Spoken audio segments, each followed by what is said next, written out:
끝나지 않은 싸움 2차 예속 논쟁. 조선을 뒤덮은 8년간의 논쟁.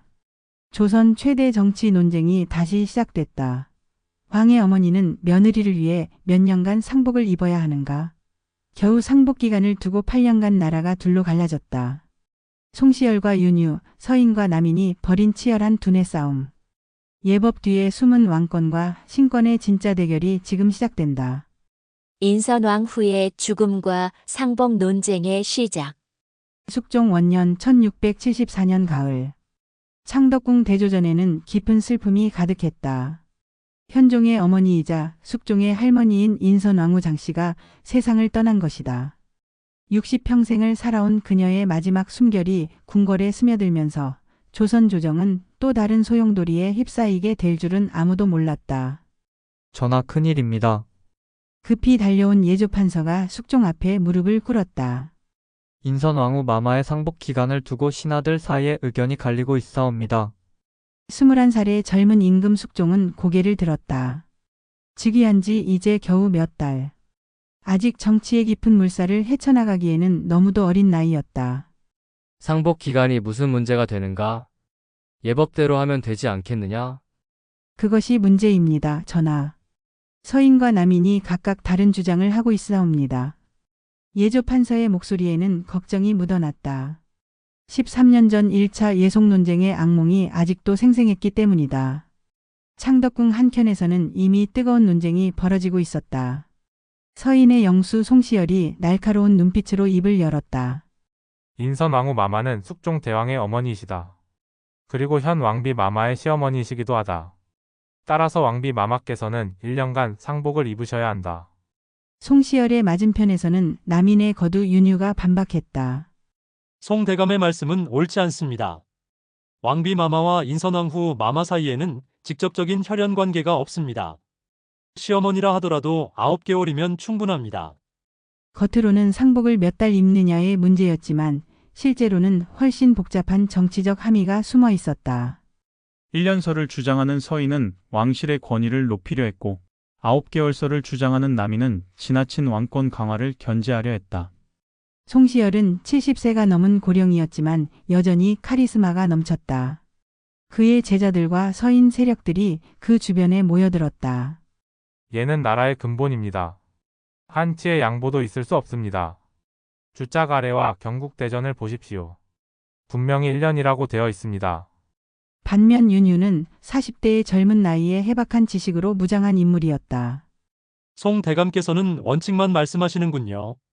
하지만 우리는 조선의 실정을 고려해야 합니다.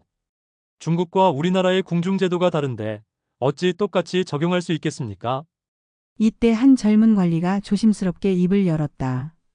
두 분의 말씀을 듣고 보니 13년 전 1차 예속 논쟁이 떠오릅니다. 그때도 이렇게 시작되지 않았습니까? 순간 좌중이 조용해졌다. 1659년부터 1661년까지 이어진 1차 예속 논쟁. 효종의 어머니 인조비 인열왕후가 며느리 인선왕후를 위해 몇 년간 상복을 입어야 하는가를 두고 벌어진 그 논쟁은 조선 정치사에 깊은 상처를 남겼다. 그때는 서인이 승리했지만 남인들의 원한은 여전히 남아 있었다. 송시열이 단호하게 말했다. 과거의 일을 들먹이며 흔들리면 안 됩니다. 옳은 것은 옳고 그른 것은 그른 것입니다. 예법은 시대가 바뀌어도 변하지 않습니다. 윤유는 씁쓸하게 웃었다. 그렇다면 송 대감께서는 13년 전과 똑같은 주장을 하시겠다는 말씀이군요. 하지만 이번에는 상황이 다릅니다. 인선왕후 마마와 현 왕비 마마의 관계를 정확히 따져봐야 합니다. 조정 대신들은 둘로 갈라져 각각의 편에 서기 시작했다.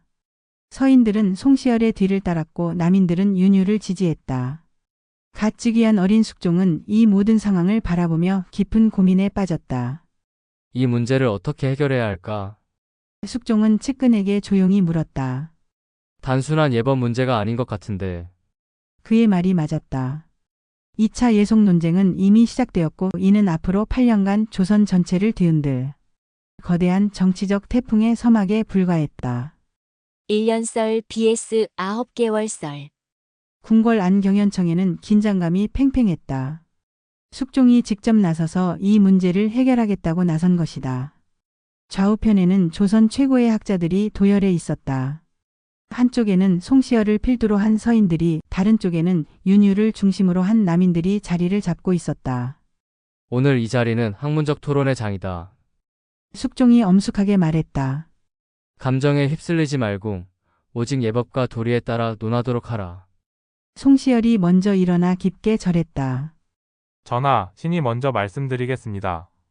그의 목소리는 70세가 넘은 나이에도 불구하고 여전히 우렁찼다. 인선왕후 마마는 숙종 대왕의 생모이십니다. 그리고 현 왕비 마마의 시어머니이시기도 합니다. 주짜갈에 따르면 며느리는 시어머니를 위해 1년간 상복을 입어야 합니다. 그는 잠시 멈추고 자중을 둘러봤다. 더욱 중요한 것은 인선왕후 마마의 지위입니다. 그분은 단순한 시어머니가 아니라 대왕 대비의 어머니였습니다. 즉 왕실의 최고 어른이셨던 것입니다. 이런 분을 위해서는 당연히 1년간 상복을 입어야 합니다. 서인 측에서는 고개를 끄덕이며 동조했다. 하지만 남인들의 표정은 차갑기만 했다. 이번에는 윤유가 일어섰다. 그는 송시열보다 30살가량 어렸지만 학문적 깊이는 결코 뒤지지 않았다. 송 대감의 말씀을 들으니 마치 모든 것이 분명한 것처럼 들립니다. 하지만 신은 다르게 생각합니다. 윤유는 차근차근 논리를 전개했다. 먼저 인선왕후 마마와 현 왕비 마마의 관계를 정확히 파악해야 합니다. 혈연 관계로 보면 두 분 사이에는 직접적인 혈연 관계가 없습니다. 단지 현종 대왕을 통해 연결된 인척 관계일 뿐입니다. 그럼 9개월이면 충분하다는 말씀이신가? 송시열이 날카롭게 반박했다. 그렇습니다. 윤유가 당당하게 답했다. 경국대전을 보면 인척 관계에서는 9개월이 원칙입니다.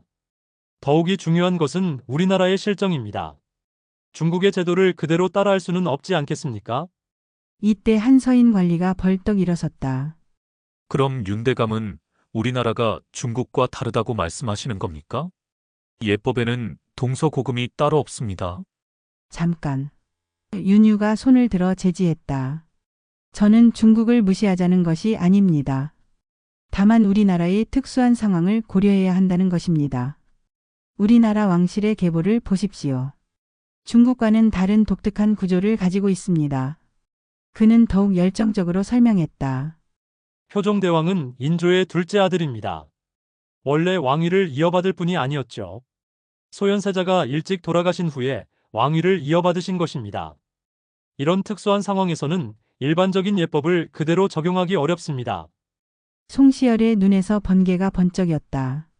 그건 왕실의 정통성을 의심하는 발언입니다. 현종 대왕은 정당하게 왕위를 이어받으셨습니다. 그런데 지금 윤대감은 무슨 말씀을 하시는 겁니까? 좌중이 술렁거리기 시작했다. 왕실의 정통성을 건드리는 것은 매우 위험한 일이었다. 윤유는 당황하지 않고 차분하게 답했다. 저는 정통성을 의심하는 것이 아닙니다. 다만 예법을 적용할 때는 구체적인 상황을 고려해야 한다는 것입니다. 숙종이 조용히 말했다. 두 분의 말씀을 들어보니 모두 일리가 있는 것 같다. 하지만 결정은 해야 한다. 더 자세한 근거를 제시해 보도록 하라. 송시열이 다시 일어섰다.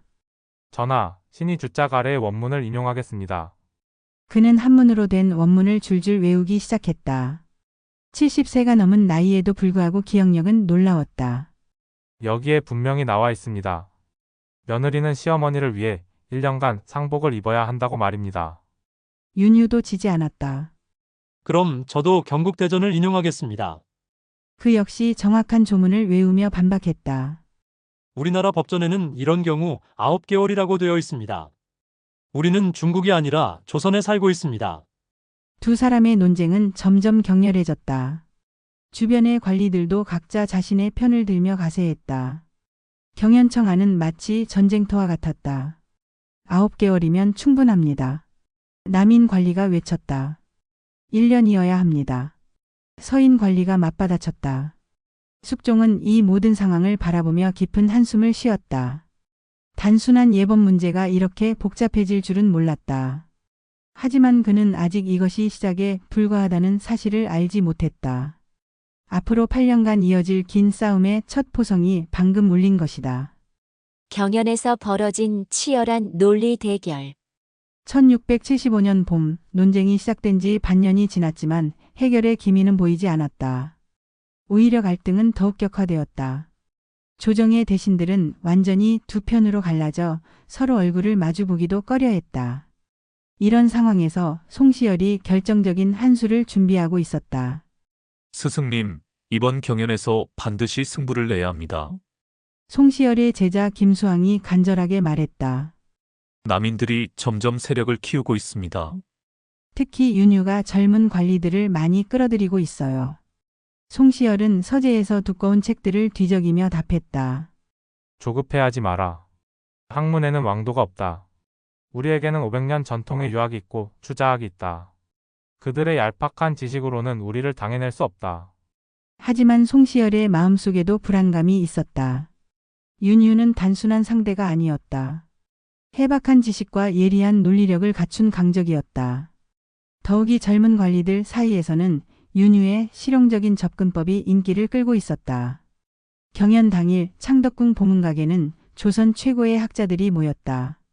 숙종이 직접 참석한 가운데 이번에는 더욱 체계적인 논쟁이 벌어질 예정이었다. 각자 준비한 자료를 바탕으로 학문적 근거를 제시하기로 한 것이다. 오늘은 각자 충분한 시간을 가지고 논하도록 하겠다. 숙종이 엄숙하게 말했다. 감정적인 언사는 삼가고 오직 학문적 근거로만 승부하라. 송시열이 먼저 나섰다. 그는 이날을 위해 밤을 새워 준비했다. 전하, 신이 중국의 고전과 우리나라의 전례를 모두 조사해 보았습니다. 그의 목소리에는 확신이 가득했다. 먼저 의례를 보겠습니다. 송시열은 한문 원전을 펼쳐 보였다. 여기에 부의고고 1년이라고 되어 있습니다. 며느리는 시어머니를 위해 1년간 상복을 입는다는 뜻입니다.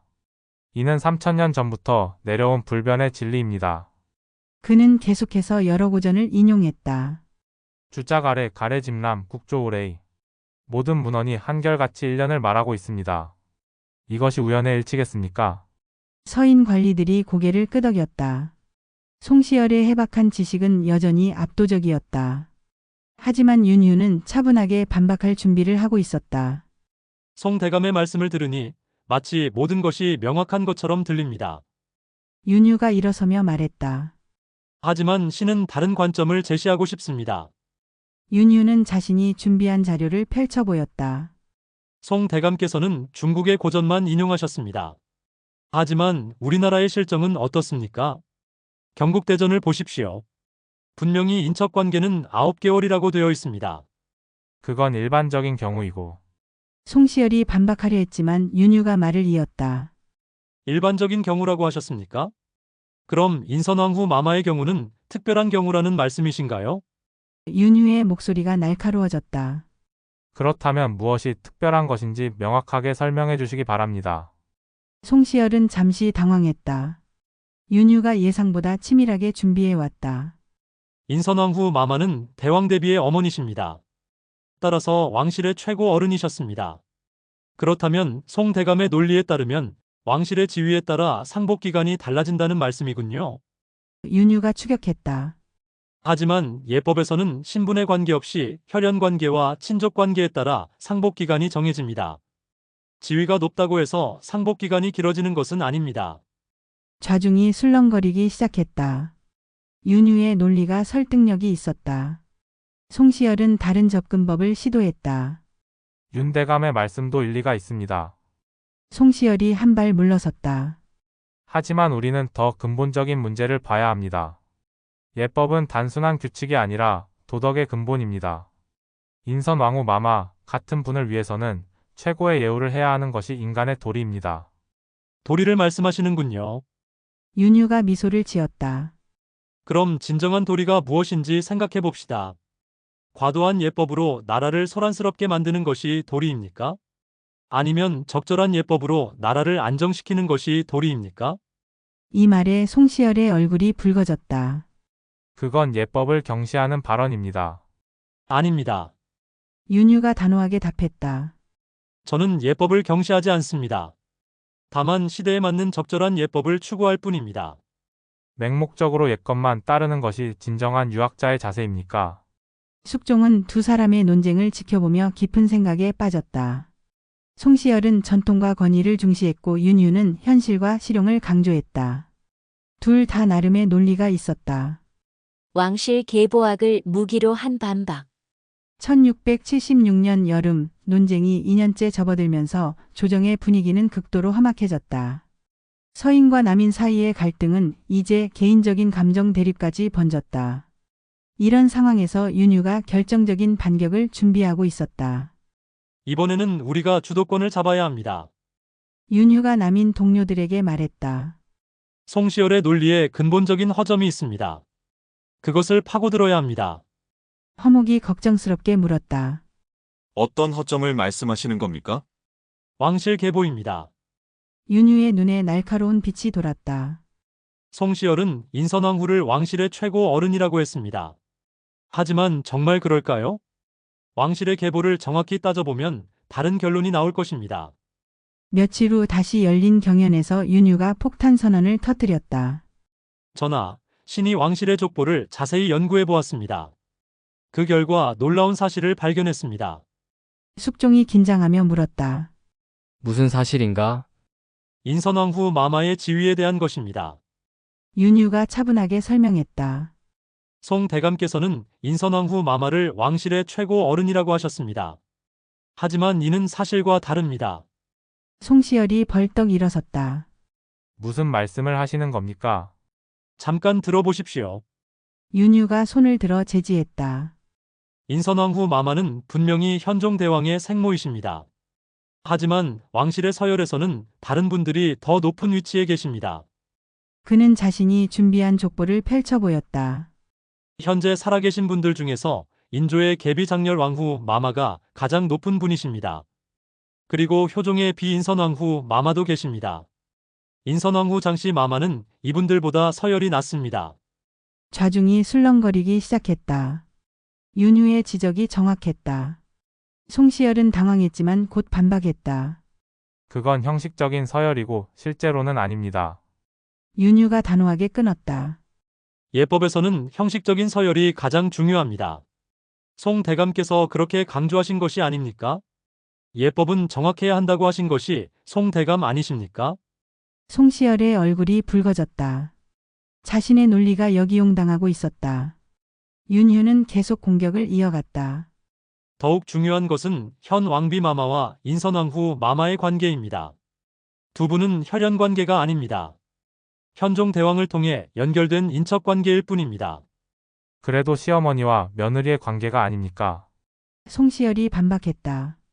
정확히 말하면 그렇습니다. 윤유가 인정했다. 하지만 이것이 핵심입니다. 일반적인 시어머니와 며느리가 아니라 왕실의 특수한 관계입니다. 그리고 이런 경우에는 우리나라의 법전인 경국대전을 따라야 합니다. 그는 경국대전을 펼쳐 보였다. 여기에 분명히 나와 있습니다. 인척관계에서는 9개월이라고 말입니다. 왕실이라고 해서 법전을 어길 수는 없습니다. 이때 한 서인 관리가 반박했다. 그럼 왕실의 특수성은 무시하자는 말씀입니까? 아닙니다. 윤유가 미소를 지었다. 왕실의 특수성을 인정하기 때문에 더욱 신중해야 하는 것입니다. 왕실이 법전을 어긴다면 백성들이 어떻게 생각하겠습니까? 숙종이 조심스럽게 물었다. 그럼 윤대감의 생각으로는 9개월이 적절하다는 것인가? 그렇습니다, 전하. 윤유가 확신에 차서 답했다. 이것이 우리나라의 법과 전통에 맞는 것입니다. 중국의 제도를 맹목적으로 따를 필요는 없습니다. 송시열이 마지막 반격을 시도했다. 그럼 윤대감은 중국의 성인들이 만든 예법을 무시하자는 말씀입니까? 무시하는 것이 아닙니다. 윤유가 차분하게 답했다. 존중하되 우리나라의 실정에 맞게 적용하자는 것입니다. 맹목적인 추종과 지혜로운 수용은 다릅니다. 그는 더욱 설득력 있게 말을 이었다. 공자님께서도 때에 따라 달리한다고 하셨습니다. 상황에 따라 적절하게 적용하는 것이 진정한 유학자의 자세입니다. 이 말에 젊은 관리들이 고개를 끄덕였다. 윤유의 실용적인 접근법이 점점 더 많은 지지를 받고 있었다. 왕권과 신권 사이에서의 선택. 1679년 예속 논쟁이 5년째 접어들면서 숙종은 깊은 고민에 빠져 있었다. 창덕궁 대조전 깊숙한 곳, 임금만의 사적인 공간에서 그는 홀로 고뇌하고 있었다. 26세가 된 젊은 임금에게 이 문제는 단순한 예법 논쟁 그 이상의 의미를 갖고 있었다. 이렇게 오래 끌 줄은 몰랐다. 숙종이 혼잣말을 중얼거렸다. 창밖으로는 가을비가 부슬부슬 내리고 있었다. 5년 전 할머니 인선왕후가 돌아가신 날도 이런 가을비가 내렸다. 이때 내시 한 명이 조심스럽게 들어왔다. 전하, 영의정께서 뵙기를 청하고 계십니다. 누구인가? 허적 대감이옵니다. 허적은 남인의 원로로 윤유를 지지하는 인물이었다. 숙종은 잠시 망설이다가 고개를 끄덕였다. 들어오라고 하여라. 허적이 들어와 깊게 절했다. 전하, 신이 감히 사사로운 말씀을 드리고자 합니다. 말해 보아라. 전하께서는 아직 젊으시어 앞날이 창창하십니다. 허적이 조심스럽게 말했다. 하지만 이 논쟁이 계속된다면 전하의 치세에 큰 짐이 될 것입니다. 적당한 선에서 결론을 내리시는 것이 어떻겠습니까? 숙종은 허적의 말을 들으며 복잡한 심정이었다. 사실 그도 이 논쟁을 빨리 끝내고 싶었다. 하지만 문제는 그렇게 간단하지 않았다. 허영의정의 말도 일리가 있다. 하지만 이 문제는 예법의 근본에 관한 것이다. 함부로 결정할 수는 없다. 전하, 그렇다면 다른 방법을 생각해 보시는 것은 어떻겠습니까? 허적이 제안했다. 예를 들어 중간적인 해결책을 찾는다든지. 숙종의 눈이 번뜩였다. 중간적인 해결책이라니? 10개월이나 11개월 같은 절충한 말입니다. 서인의 1년설과 남인의 9개월설의 중간점을 찾는 것이지요. 하지만 숙종은 고개를 저었다. 그럼 양쪽 모두 불만을 가질 것이다. 해결책이 되지 못한다. 허적이 물러간 후 숙종은 다시 홀로 남았다. 그는 창밖을 바라보며 깊은 생각에 잠겼다. 이 논쟁의 본질이 무엇인지 점점 더 명확해지고 있었다. 겉으로는 예법 논쟁이지만 실제로는 왕권과 신권의 대립이었다. 서인들은 왕실의 권위를 높이려 했다. 인선왕후를 위해 1년간 상복을 입는다는 것은 왕실을 더욱 숭고하게 만드는 일이었다. 반면 남인들은 지나친 왕권 강화를 견제하려 했다. 법전에 따라 9개월이면 충분하다는 것은 왕실도 법의 테두리 안에 있어야 한다는 의미였다. 며칠 후 숙종은 신하들을 불러 자신의 고민을 털어놓았다. 짐이 이 문제로 5년간 고민하고 있다. 두 편의 말이 모두 일리가 있어 판단하기 어렵다. 송시열이 먼저 나섰다. 전하, 신의 생각으로는 왕실의 위엄을 지키는 것이 가장 중요합니다. 1년설을 택하시면 후세의 모범이 될 것입니다. 윤유가 반박했다. 전하, 법과 원칙을 지키는 것이 더 중요합니다. 왕실이라고 해서 법전을 어길 수는 없습니다. 9개월이 옳습니다. 숙종은 두 사람의 말을 듣고 있었지만 마음은 다른 곳에 있었다. 그는 점점 더 확신하게 되었다. 이 문제의 핵심은 예법이 아니라 정치였다. 그리고 정치적 결정은 임금이 내려야 했다. 두 대감의 말을 다 들었다. 숙종이 천천히 말했다. 하지만 짐은 다른 관점에서 이 문제를 보고 있다. 이것은 단순한 예법 문제가 아니라 나라의 미래에 관한 문제다. 좌중이 숙종의 말에 주목했다. 젊은 임금이 무슨 말을 할지 궁금했다. 짐은 이 논쟁이 너무 오래 지속되는 것을 원하지 않는다.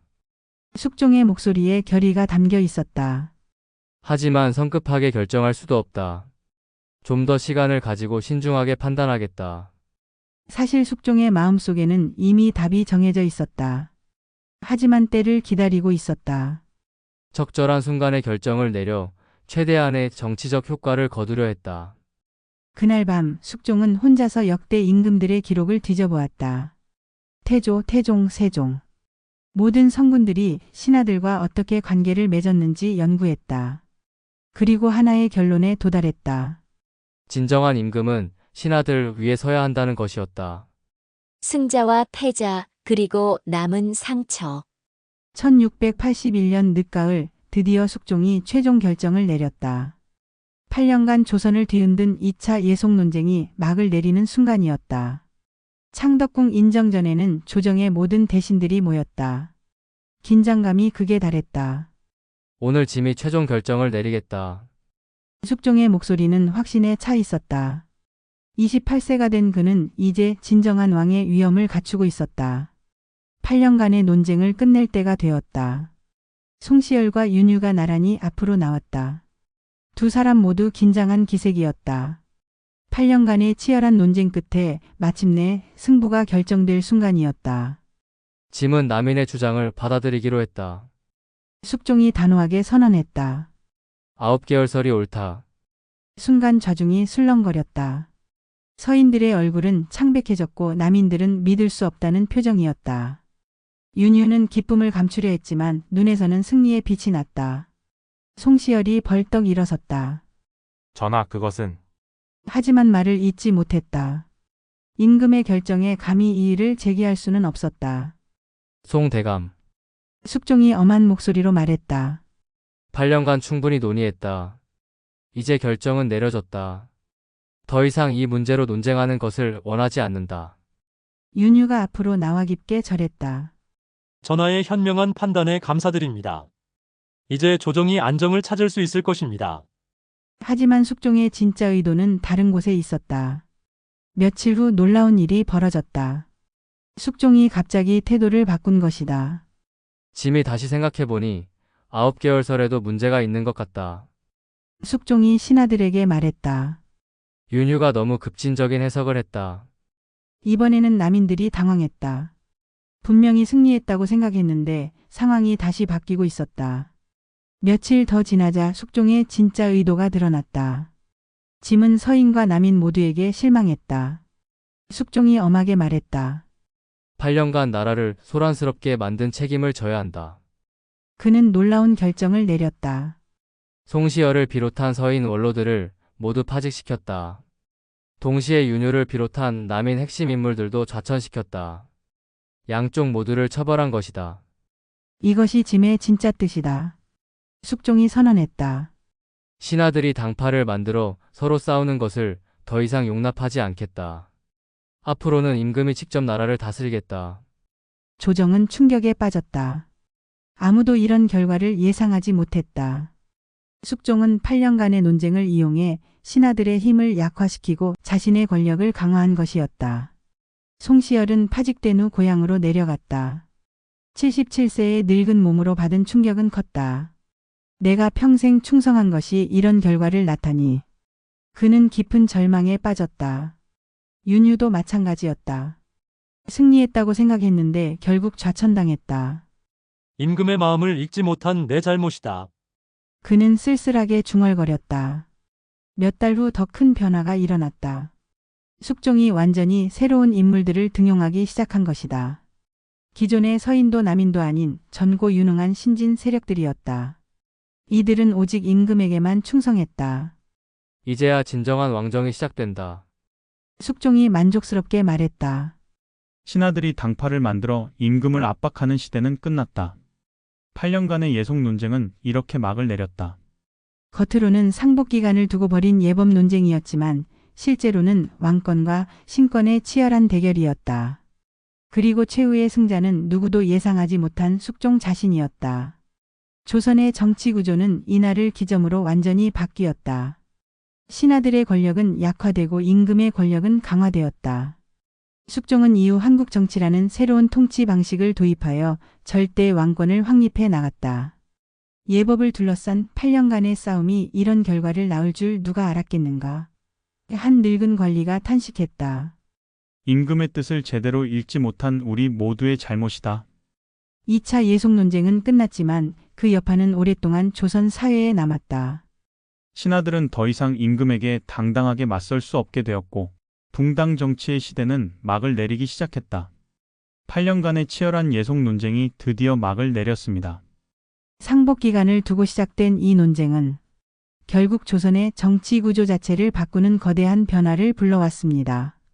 송시열과 윤유, 서인과 남인 모두 숙종의 계략에 노란한 셈이었죠. 진짜 승자는 절대 권력을 손에 넣은 숙종이었습니다. 이제 숙종은 황국정치라는 새로운 카드로 조선을 통치하기 시작합니다. 신하들을 수시로 바꿔가며 견제와 균형을 통해 왕권을 강화하는 전략이었죠. 과연 이 젊은 군주는 어떤 방식으로 조선을 변화시켜 나갈까요? 다음 편에서는 조선 정치판을 뒤흔든 절대군주 숙종의 황국 정치를 다뤄보겠습니다. 구독과 좋아요 잊지 마세요.